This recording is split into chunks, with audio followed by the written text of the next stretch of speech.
Shalom Youth. Nih apa kabarnya nih? Apa kabarnya nih? Luar biasa. Luar biasa ya. Kabarnya harus luar biasa betul, ya. Betul. Kita masih muda, masih semangat, masih harus bergairah dalam memuji Tuhan. Amin. Yes, mantap. Nah, sebelum kita memulai ibadah kita pada hari ini, kiranya kami akan menyatukan hati untuk berdoa terlebih dahulu. Baik, kita akan mulai ibadah pada sore hari ini. Mari kita semuanya berdoa. Tuhan Yesus, terima kasih Bapa. Kalau kami boleh datang Tuhan menghadiri ibadah online pada sore hari ini. Kiranya Engkau yang menuntun kami Tuhan, Engkau yang memimpin semuanya di dalam tangan-Mu Tuhan. Dan biarlah Tuhan ibadah ini boleh berkenan di hadapan-Mu. Kami boleh mendengarkan sebagian dari firman-Mu Tuhan dalam menjalani hari-hari kami sebelumnya. Biarlah Bapa, firman-Mu boleh menguatkan kami, boleh memberikan contoh Tuhan untuk setiap aspek dalam hidup kami. Terima kasih ya Bapa, kami mau serahkan semuanya ke dalam tangan-Mu.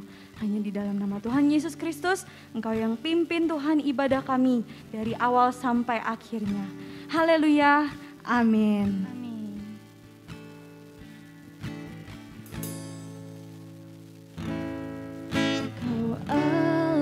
Yang setia,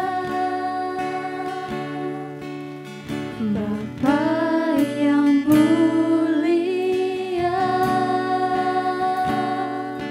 kasih-Mu besar Tuhan, Kau selalu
kasih Tuhan.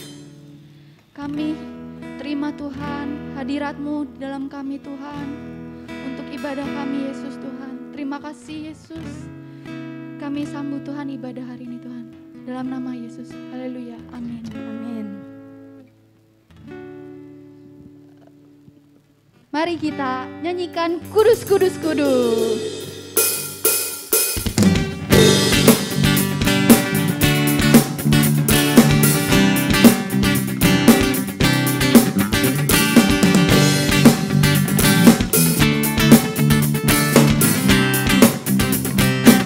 Di bumi di surga. Di bumi di surga dan segala yang ada, sujud dan menyembah di hadapan-Mu, Maha Semesta. Langit pun bersuka, sorak-sorai sukacita, gembira bergema.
Yuk mari kita berdoa. Bapak terima kasih sore hari ini atas kesempatan yang kau berikan. Aku akan sharing kebenaran firman-Mu, juga akan menceritakan sebagian dari kasih Tuhan dalam kehidupanku. Terima kasih buat semuanya Tuhan, dan juga aku mengucap syukur saat ini berada dalam keadaan baik, dan aku percaya itu semua karena perlindungan Tuhan dalam kehidupanku. Terima kasih buat semuanya Tuhan. Waktu yang ada, aku serahkan ke dalam tangan-Mu, biarlah kiranya Engkau memberikan aku hikmat, sehingga apa yang disampaikan boleh mempermuliakan nama Tuhan. Terima kasih, dalam nama Tuhan Yesus kami mengucap syukur. Amin. Shalom. Saya mengucapkan terima kasih ya buat Official Youth GBI Soleh Ali yang sore hari ini sudah memberikan saya kesempatan untuk sharing ya, juga Bapak Gembala yang mengizinkan saya untuk sharing. Nah, sore hari ini saya akan banyak cerita ya. Cerita mengenai kehidupan saya sewaktu seumur teman-teman semua. Saya panggil teman-teman aja nih ya. Beda umurnya dikit kan. Ya, jadi waktu saya sekitar usia teman-teman rata-rata 20-an tahun ya. Banyak hal yang menjadi kekhawatiran ya. Kekhawatiran mengenai masa depan, pasangan hidup, pekerjaan ya, karir, nanti akan seperti apa. Nah, tapi sebelumnya saya juga mau cerita mengenai background saya sedikit ya. Nah, mungkin sebagian udah tahu, tapi saya kayaknya belum pernah menyaksikan secara detail ya. Nah, hari ini saya mau saksikan, saya anak keempat dari 5 bersaudara. Saya orang Tangerang asli ya, mami papi dari Tangerang, Cina Benteng katanya nih, Ciben ya.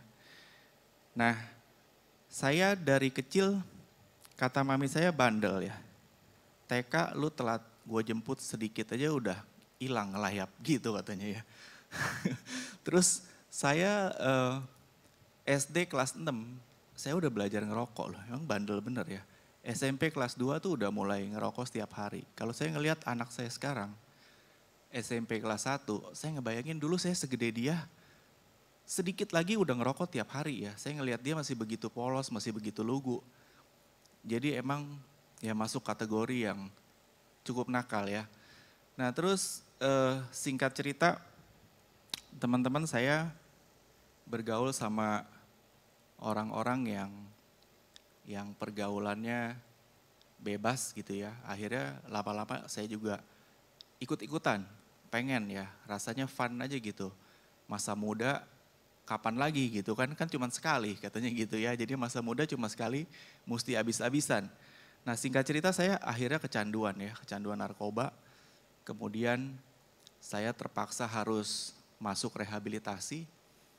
Masih ingat saya waktu itu di rehabilitasi, di detox ya, diinfus, dibikin nggak sadar sampai sekitar 4-5 hari ya. Waktu itu Sani sama Lala kayaknya besuk tuh, masih kecil. Saya masih ingat dia nanya, "Om udah minum obat belum?" katanya. Dia mungkin nggak tahu ya saya lagi di detox, yang taunya saya dirawat aja ya. Keluar masuk rehabilitasi sama didetoksifikasi itu 5 kali, tapi nggak membuat saya jadi sembuh ya. Nah yang terakhir barulah saya mulai mencari Tuhan. Mulai mencari Tuhan, dan setelah saya pikir-pikir itu ternyata saya awal mencari Tuhan itu di Komsel. Waktu itu yang pimpin Dewi ya. Di Komsel mulai didoain, terus saya banyak dikasih pinjem buku-buku rohani. Dan karena waktu itu saya mau berhenti tapi nggak bisa-bisa, yang ada keluar masuk ya. Bukannya berhenti tapi keadaannya malah tambah parah. Jadi kalau orang udah kecanduan itu kan seperti orang puasa ya. Jadi kalau puasa direhab kan nggak bisa make. Pulang seperti orang buka puasa ya. Jadi lebih buas lagi, makanya lebih banyak. Jadi itu yang saya lakukan ya. Jadi setiap kali pulang dari rehab bukan tambah bener, tambah nggak bener, makin kacau. Sampai akhirnya saya frustasi sendiri, nggak tahu mau berhenti itu caranya gimana. Nah kondisi seperti itu baru saya mulai mencari Tuhan sungguh-sungguh ya. Seperti yang tadi saya bilang ya, saya mulai baca renungan, saya mulai ikut komsel, mulai ikut kegiatan rohani. Dan setelah itu saya baru menemukan bahwa ternyata dekat Tuhan itu lebih enak ya. Dan saya juga sewaktu saya membaca ya, membaca renungan, membaca Alkitab ya, itu kadang saya menemukan ayat-ayat yang menjadi pertanyaan dalam kehidupan saya. Waktu itu kan saya sering bertanya-tanya kenapa kehidupan saya kok jadi seperti ini gitu. Dan pertanyaan lainnya apakah Tuhan masih mau menerima saya gitu ya. Dan saya sering kali menemukan pada waktu saya baca itu kelihatannya ayat itu berbicara kepada saya secara pribadi. Jadi saya mulai tersentak gitu ya. Mulai kadang sampai nangis karena saya merasa ini kok seperti Tuhan berbicara gitu. Nah mulai saat itu saya mulai berpikir ternyata saya nih masih ada kesempatan gitu ya. Tadinya udah frustasi bener ya karena mau berhenti nggak bisa-bisa. Ke dokter, ke rehabilitasi tapi nggak bisa berhenti ya. Nah setelah itu saya mulai melihat ternyata janji-janji Tuhan ini ada gitu. Janji-janji yang saya percaya tentu bisa diandalkan ya. Kalau manusia berjanji kan bisa bohong. Tapi ini Tuhan loh yang punya janji ya. Jadi saya melihat itu dan saya mulai sungguh-sungguh mencari Tuhan, akhirnya saya menemukan Dia. Saya mulai merasakan kedamaian, saya mulai merasakan kerinduan untuk melayani. Saya mulai merasakan ada kerinduan untuk hidup benar di hadapan Tuhan. Sampai akhirnya saya masuk rehab terakhir, nah di situ saya berubah. Saya benar-benar menemukan siapa itu Yesus ya. Saya Kristen sejak lahir ya, karena orang tua saya keduanya Kristen. Tapi saya benar-benar mengalami perjumpaan pribadi sama Tuhan itu tahun 2000. Berarti saya 26 tahun waktu itu ya. Padahal ke gereja setiap minggu, tapi nggak kenal siapa itu Tuhan. Jangan sampai seperti itu ya. Kita ke gereja tapi kita nggak kenal siapa Bapa kita ya. Nah setelah itu saya nggak pulang ke Tangerang 8 bulan di rehab ya.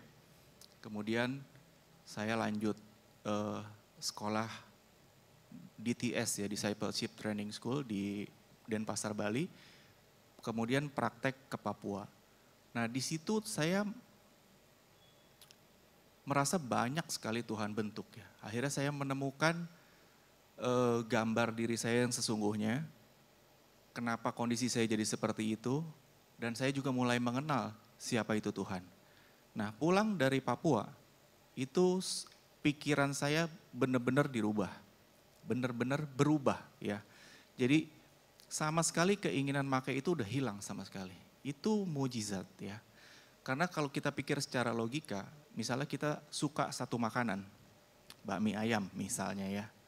Terus caranya ngerubah supaya kita nggak suka itu gimana? Nggak mungkin bisa ya, karena otak kita tuh udah ngerekam rasanya kayak apa. Nah tapi itu yang Tuhan lakukan ya. Akhirnya saya berubah dan sampai saat ini saya nggak pernah sentuh narkoba lagi. Ya, bersyukur itu kasih karunia Tuhan dalam kehidupan saya.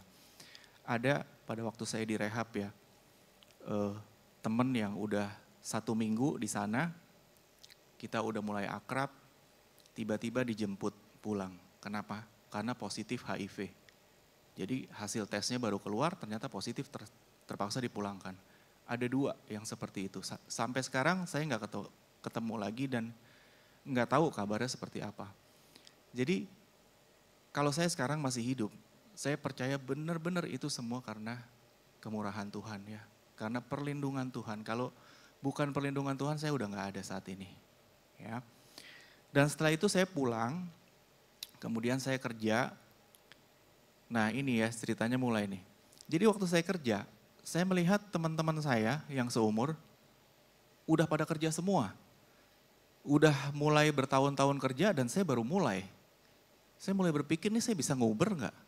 Karena kalau orang kerja, income-nya itu kan kenaikannya setiap tahun ya. Setiap tahun 10%, terus saya baru mulai, baru start. Gimana mau ngubernya gitu ya. Mulai ada kekhawatiran ya. Terus juga mulai mikirin pasangan hidup ya. Pastilah ya semua orang mau menikah kan, mau pengen punya keluarga sendiri ya. Mulai ada kekhawatiran itu. Nah kemudian saya kerja sekitar 3 tahun ya, sekitar 3 tahun. Kemudian akhirnya saya beralih ke prudensial ya. Dan itu juga hasil doa ya. Waktu itu saya masih ingat tuh, kita di Komsel, saya waktu itu ketuanya ya. Jadi setiap tahun kita bikin ini, resolusi doa. Mau doanya apa? Nah saya tulis waktu itu mau pindah kerja minimal sebagai manajer. Terus kantornya saya tulis di daerah Sudirman atau Tamrin. Kalau orang kerja pasti maunya daerah situ kan, daerah yang paling elit ya. Nah beneran loh, itu tahun depan saya pindah dan saya dipromosikan jadi manajer. Kantornya itu di Menara Tamrin, ya di Menara Tamrin. Nah jadi saya melihat penyertaan Tuhan luar biasa ya. Akhirnya saya di prudensial sampai hari ini. Dan saya bersyukur buat itu semua ya. Terus cerita pelayanan di Papua, waktu di Papua kami melayani di panti asuhan biasanya ya, di penjara. Jadi waktu itu tim kita dari Bali, semua biaya sendiri, nggak ada yang modalin. Yang nggak punya duit ya nggak usah bayar, nggak dipaksa. Jadi kita benar-benar apa adanya.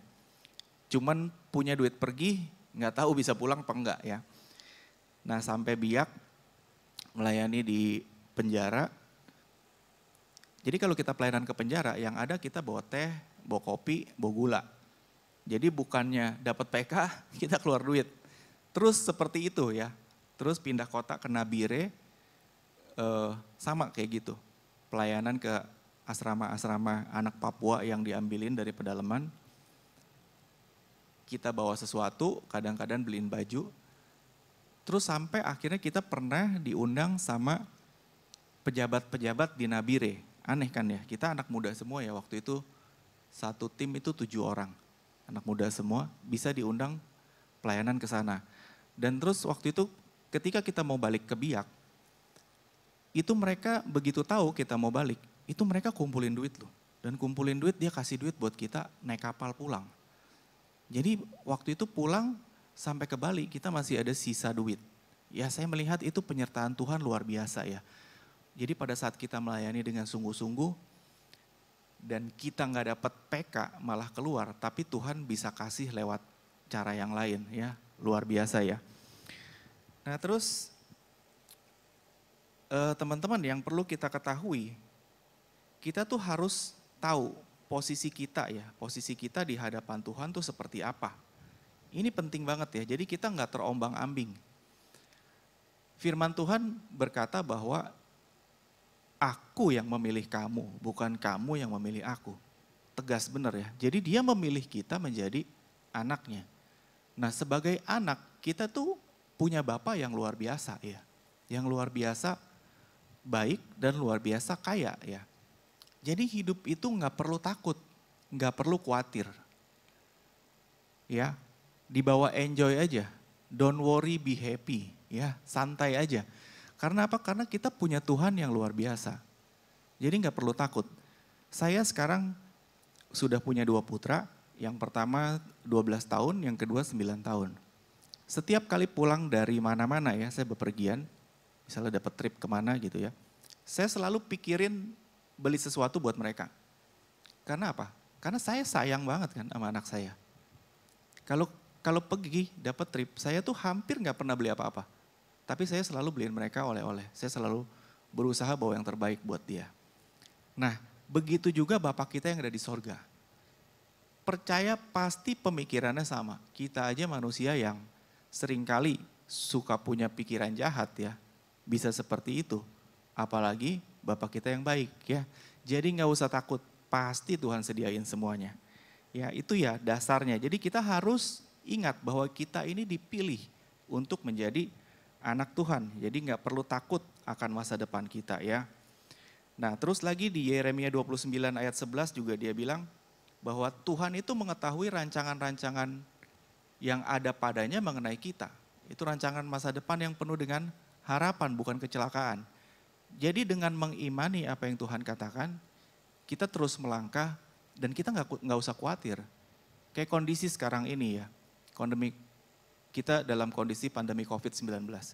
Saya barusan hari ini dapat kabar salah satu agen yang pernah join di Papua meninggal karena COVID, baru tadi ya.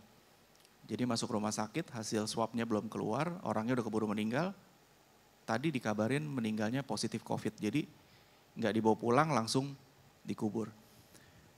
Nah teman-teman, penyakit itu ya memang ada gitu ya, tapi kita nggak perlu khawatir yang berlebihan. Kalau kita ngikutin protokol kesehatan ya udah pasti ya.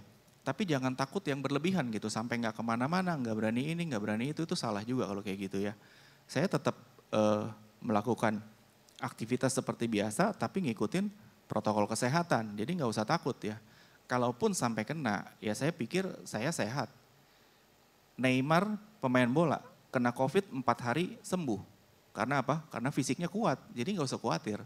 Selama kita fisiknya kuat, terus positive thinking ya, saya yakin itu nggak terlalu jadi masalah, gitu ya.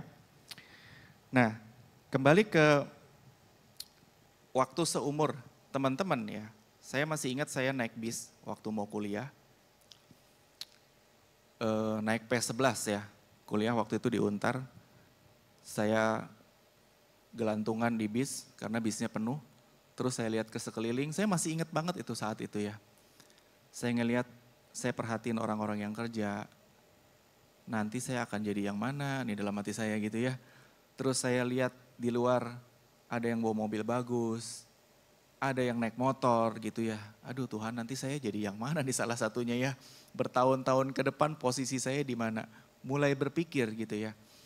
Nah teman-teman, saya nggak pernah bercita-cita jadi agen asuransi seperti sekarang ini ya. Nggak, sama sekali, saya itu nggak suka dunia marketing, saya nggak suka basa-basi, dan saya lebih suka kerjanya di belakang meja gitu ya. Tapi sampai akhirnya pada satu saat, saya udah kerja 3 tahun, kemudian saya melihat income saya berapa, kemudian saya lihat harga mobil berapa, ya, harga rumah berapa, kayaknya nggak masuk nih, sampai kapan juga nggak kebeli gitu ya. Nah karena kondisi itu, jadi saya berpikir, saya mesti cari yang lebih oke. Akhirnya saya mulai cari-cari, kemudian ya itu, saya berdoa, kemudian Tuhan pertemukan saya dengan teman saya waktu SD, akhirnya dia ngajak saya, joinlah saya sampai hari ini. Saya percaya itu semua juga ada peran serta Tuhan. Kalau enggak, saya enggak pernah bercita-cita jadi seperti sekarang ini ya. Dan akhirnya sampai sekarang ya saya menikmati ya. Saya punya waktu bebas, saya sekarang kalau pagi, jalan pagi ya sama teman-teman, kadang-kadang bisa sampai jam 9, terus makan dulu habis itu jam 10, habis itu baru beraktivitas. Terus saya mau pulang jam 4 sore, jam 3 sore juga siapa yang mau ngelarang ya. Saya nggak ke kantor juga nggak ada yang ngomel. Jadi secara waktu saya bisa atur. Dan saya percaya itu juga semua karena penyertaan Tuhan. Ya. Nah teman-teman, itu ada ayatnya ya, kita mau baca ayatnya di Efesus 2 ayat 10 ya. Di Efesus 2 ayat 10, karena kita ini buatan Allah, diciptakan dalam Kristus Yesus untuk melakukan pekerjaan baik yang dipersiapkan Allah sebelumnya. Ia mau supaya kita hidup di dalamnya. Jadi sampai pekerjaan itu Tuhan sudah siapkan sebelumnya. Di kitab Mazmur kita juga sudah, saya yakin sudah pernah baca ya, bahwa Tuhan itu sudah mengenal kita sebelum kita ada ya. Di Mazmur Daud ya. Bahkan pekerjaan itu juga sudah Tuhan persiapkan sebelumnya. Jadi tugas kita apa? Tugas kita ya jalan aja. Enggak usah berpikir terlalu jauh. Yang penting kita tetap melakukan apa yang Tuhan katakan ya. Hidup taat, positive thinking ya, melakukan firman Tuhan. Maka semuanya Tuhan udah siapin. Jadi kita tinggal ngikutin aja. Nah teman-teman, dia adalah Alfa dan Omega. Jadi sebelum kita sampai di posisi tersebut, sebenarnya Tuhan sudah ada di waktu itu. Jadi kita nggak usah khawatir. Masalah apa yang akan terjadi di depan kita, dia udah tahu sebelumnya. Janji apa yang akan dia genapi, dia udah tahu kapan waktu yang terbaik, waktunya Tuhan untuk kita. Nggak usah khawatir. Nah terus mengenai pasangan hidup, Kejadian 2 ayat 18 juga firman Tuhan berkata tidak baik kalau manusia itu seorang diri saja. Aku akan menjadikan penolong baginya yang sepadan dengan dia. Jadi Tuhan sudah mengerti kalau kita sebagai anak muda perlu pasangan hidup, mau menikah. Dia tahu semua. Karena dia yang menciptakan kita ya. Kita ini buatan Allah. Jadi made in God ya, made in God ya, bukan made in China ya. Jadi Tuhan yang buat sungguh sempurna. Dan dia tahu jelas apa kebutuhannya karena dia yang buat. Dan dia berkuasa untuk memenuhi apa yang kita butuhkan. Jadi teman-teman nggak usah khawatir akan masa depan. Teman-teman kalau saya melihat kehidupan saya 20 tahun yang lalu. Sampai kondisi sekarang ini nggak terpikir. Dulu mau hidup aja syukur ya. Bisa hidup aja syukur. Boro-boro mikir kayak sekarang ya. Ya sekarang udah keadaan jauh berbeda ya. Ya kalau saya melihat flashback ke belakang, kemudian saya melihat kehidupan saya, benar-benar saya berpikir Tuhan itu ajaib ya. Nah ini saya ingat satu cerita waktu saya pertama kali ke Papua ya. Saya pertama kali ke Papua itu sama si Ratna ya. Waktu itu kita mau ngembangin ke Papua. Jadi saya ajak dia, teman-teman itu baru merit 1 bulan ya, saya ingat saya. Baru merit 1 bulan, saya belum pernah naik pesawat. Waktu itu nekat. Jadi saya konsultasi sama teman saya, dia bilang begini, Tok kadang-kadang kita harus melangkah sampai di luar batas iman kita, kata dia. Waduh, saya mikir, iya juga nih, kudu dicoba gitu ya. Akhirnya saya pergi ke Jayapura. Saya pergi ke Jayapura, itu gak kenal sama siapapun loh. Cuman ada 1 orang yang mau dituju, kebetulan istri saya kenal sama orang lagi door to door ya, kenal sama orang di sana, jadi kita mau temuin dia di sana. Sampai ke sana, transit Makassar dulu ya, transit Makassar sampai di Jayapura. Sampai di Jayapura kita tinggal di hotel beberapa hari. Duit masih pas-pasan tinggal di hotel. Hotel katanya ya, tapi sebenarnya itu ruko disekat-sekat pakai triplek. Dekat bandara, saya masih ingat banget ya. Kemudian makanan mahal. Makanan mahal, pecel lele aja itu sekitar 30 ribuan di sana. Jadi sekali makan berdua berapa, sehari berapa, hotel berapa. Jadi duit habis ya. Waktu itu akhirnya saya hubungin teman yang ada di sana. Ternyata dia ada di Jayapura sebagai tukang ojek. Ya teman saya waktu sekolah di Bali. Karena di ojek itu kalau di Papua lumayan income-nya ya. Nah kemudian akhirnya saya bilang sama dia, bisa nggak cariin saya rumah supaya saya jangan tinggal di sini karena mahal sekali. Akhirnya saya diajak tinggal di rumah salah seorang pendeta di sana. Itu jadi satu sama anak jalanan. Jadi saya tinggal jadi satu sama anak jalanan. Itu di kamar itu joknya tipis banget ya, bantal aja nggak ada. Nah saya tinggal jadi satu sama dia. Itu baru merit sebulan loh teman-teman ya. Orang-orang merit sebulan ngajak istrinya honeymoon ya. Ini saya ajak ke Papua. Terus kemudian setelah itu di situ saya berdoa ya. Saya berdoa, Tuhan saya percaya Tuhan pasti bisa kasih tempat yang lebih layak dari ini. Saya berdoa seperti itu. Nah terus kemudian teman-teman berapa hari kemudian saya ketemu teman yang ada di sana. Kebetulan satu agensi. Dia tanya saya tinggal di mana. Kemudian dia bilang, lu tinggal di tempat gua aja kata dia. Coba lu lihat. Jadi waktu itu kantor dia di bawah, ada ruko 3 lantai ya. Kantor dia di bawah, lantai 2, lantai 3 itu kosong. Jadi saya dijemput, diajak, lihat aja dulu Gih naik ke atas kata dia. Saya lihat, jadi itu belum ditinggalin ya. Itu kamar masih AC masih diplastikin, ranjang masih diplastikin. Kata dia, lu mau gak tinggal di sini? Ya saya pikir mau banget ya.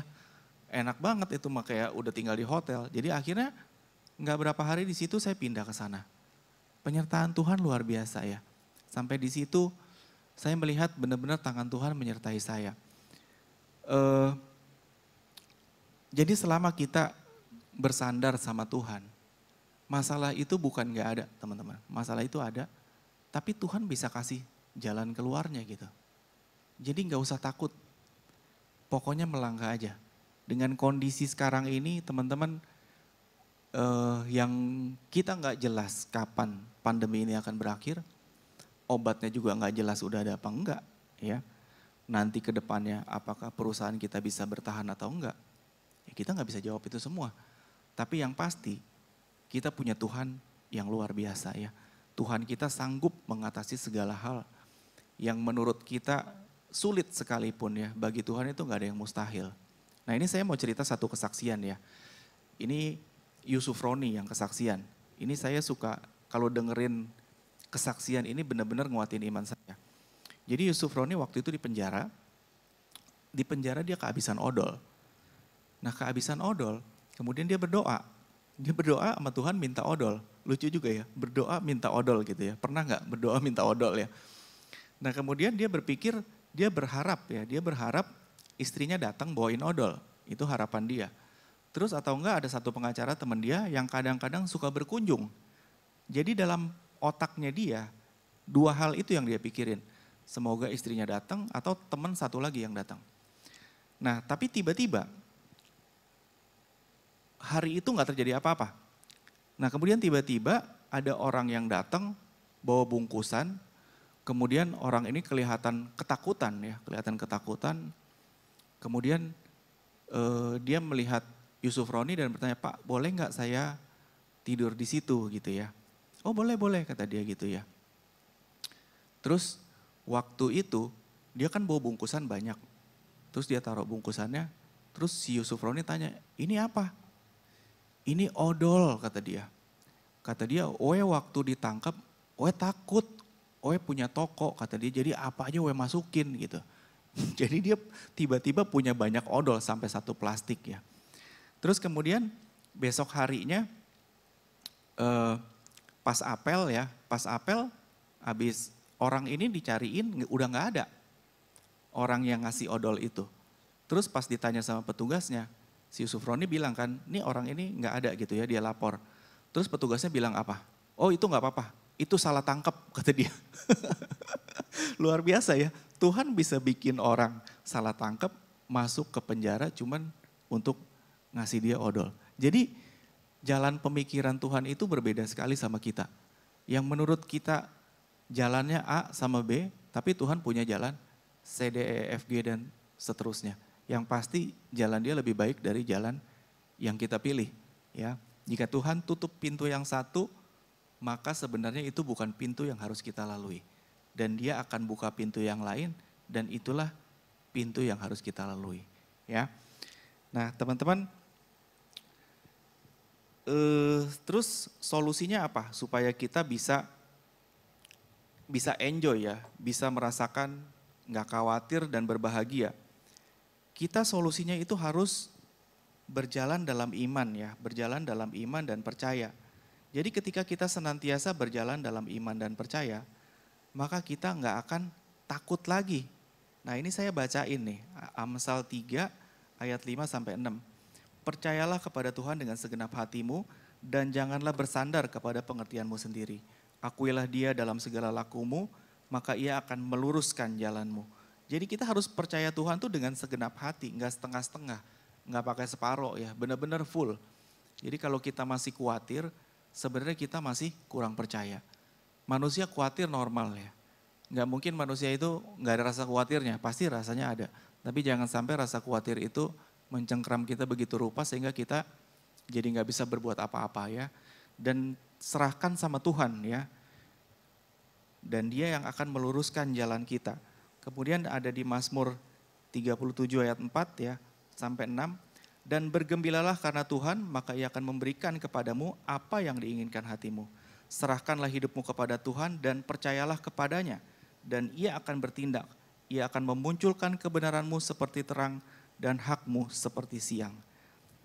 Nah, setelah kita percaya sama Tuhan dengan sungguh-sungguh, hal yang perlu kita lakukan berikutnya adalah kita melangkah dengan iman. Dalam surat Yakobus ya, dikatakan bahwa iman tanpa perbuatan adalah mati. Kalau kita punya iman tapi kita nggak pernah melangkah, terus kita cuma diem aja, ya nggak ada hasilnya juga. Jadi kita harus melangkah ya. Yakobus 2 ayat 17, demikian juga halnya dengan iman. Jika iman itu tidak disertai perbuatan, maka iman itu pada hakikatnya mati. Ya. Kebenaran firman sampai di sini. Tidak perlu khawatir akan masa depan kita karena kita punya Bapa yang punya langit dan bumi, yang sangat rindu memberkati kita berlimpah-limpah, bahkan sebelum kita memerlukannya, Dia sudah mempersiapkannya. Amin. Kita mau berdoa ya.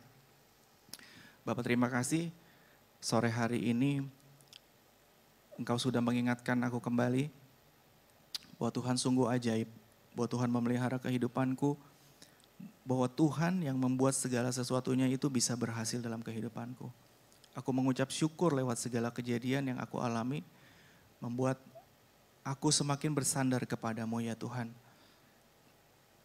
Aku semakin mengenal Engkau secara pribadi dan semakin mengandalkan Tuhan.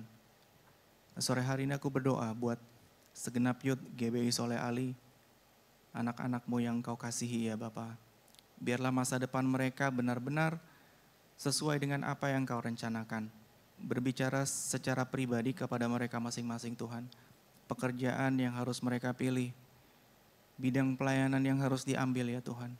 Sehingga semuanya bisa benar-benar membawa kemuliaan bagi nama-Mu saja. Aku berdoa juga buat teman-teman yang saat ini mungkin dalam pergumulan mencari pasangan hidup. Biarlah kiranya Tuhan yang berbicara juga kepada mereka secara pribadi, sehingga mereka bisa benar-benar menemukan seseorang yang sepadan dengan dia untuk mendampingi hidupnya. Terima kasih Bapak, terima kasih buat semuanya. Aku juga berdoa buat kondisi di Indonesia saat ini ya Tuhan.